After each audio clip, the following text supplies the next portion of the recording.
you know, all people are different, and like there are people in a relationship who would say something like, why does every hotel have white towels? And there are those people as well in the world who would say, when are you just going to learn to fucking clean your ass properly? And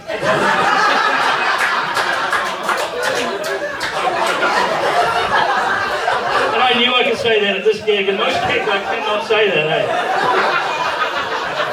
And that segues beautifully into a little true story that I had about a washing machine, right?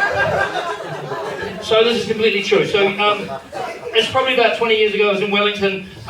There was a whole of ecstasy around. I was really into it, and I was into dancing. And remember, who was into electronic music? Let's hear it again for electronic music. Yeah. Remember, like in the early 90s, there was that amazing track. There was that track. A lot of people did different versions of it, but it basically went.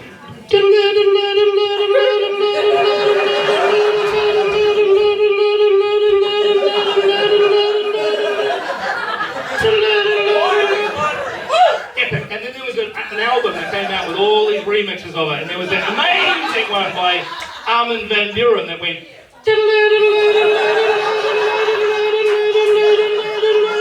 And then there was a Paul Van Dyke special. So there I was. It was a club in Wellington. Many of you have probably been to. This is completely true. I hope none of you got wrapped up in the same thing, but. There was a moment where it was when versions of that track were very big, and I went to this club in the middle of the night, and my friend said, "Hey man, do you want some ecstasy?" And I went, "Not sure what's it going to cost." And he went, "Well, I'll probably here's the thing, I've got." I fucking love that. Hey, I don't even know why that's funny. And I'm not trying to ingratiate myself with you sisters when I say fuck yeah. That was entirely deliberate. But my friend, he said to me, he said like, well, the thing is, Fergus, I've got some of these, and people are reporting that they're actually incredibly strong, and what's happening is people are getting auditory hallucinations and kind of blanking out, and also feeling really enveloped. And so I went, fuck, can I have three? So I thought I'll take one first, obviously, give it an hour, and so I had one of these pills, and I'm fucking, oh mate, I was a New Zealand man in my fucking 30s, so I wasn't dancing to music, and I was on ecstasy, so I wasn't dancing to music, I was dance, and I was music. I was like,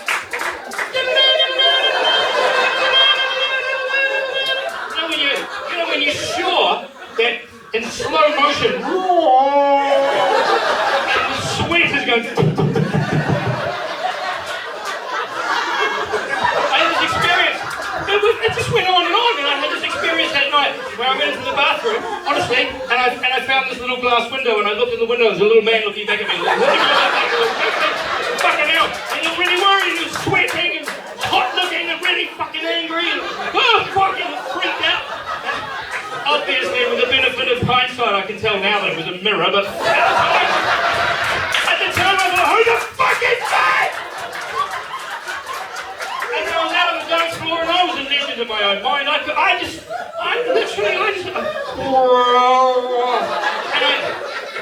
I found myself slowly, the sound was starting to deafen, and the sound was going dull, and I was starting to black out. And I was feeling enveloped, and I was thinking, oh, fuck.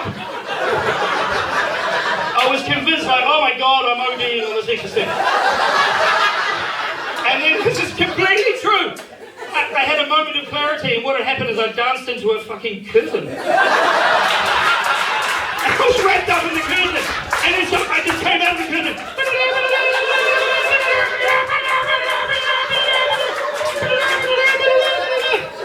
Hundreds of people, just hundreds of them, just completely ignored me because some of them were.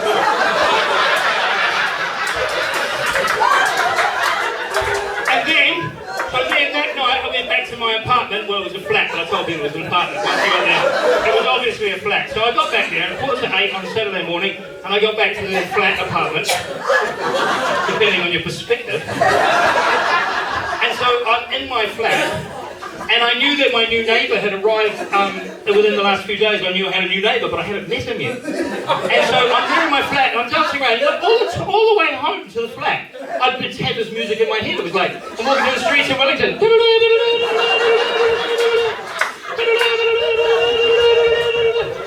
Police car would go past, and it was like, literally like...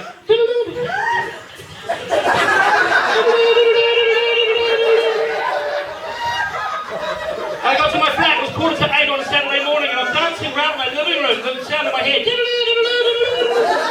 And then I actually found myself thinking, I'm not imagining it, I can actually hear the music. And my new neighbour was playing that track.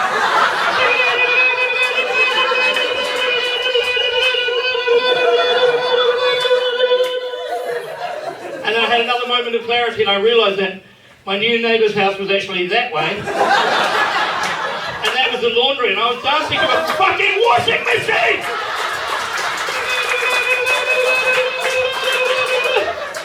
And this is completely true. When it finished, I managed to make my way around into the laundry.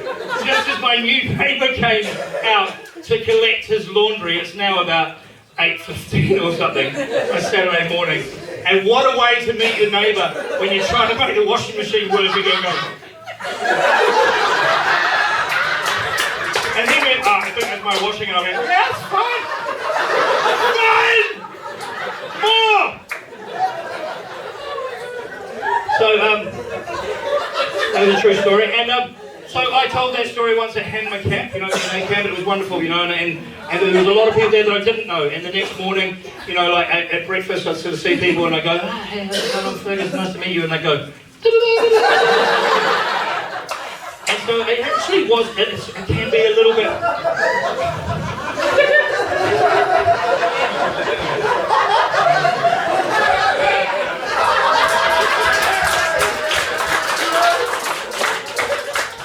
Sorry, mate, I didn't hear what you said, but try and remember that the point of heckling is to make me look stupid. I love you, bro. Shut the fuck up.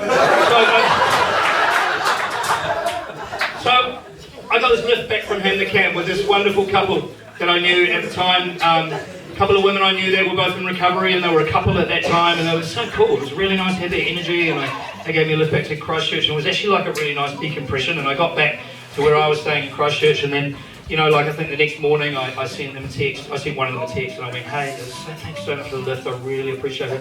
It was really nice to hang out. Beautiful energy. Thank you very much for your generosity and all this. And she wrote back, except she hadn't, because predictive text had turned it into dildo. Dildo.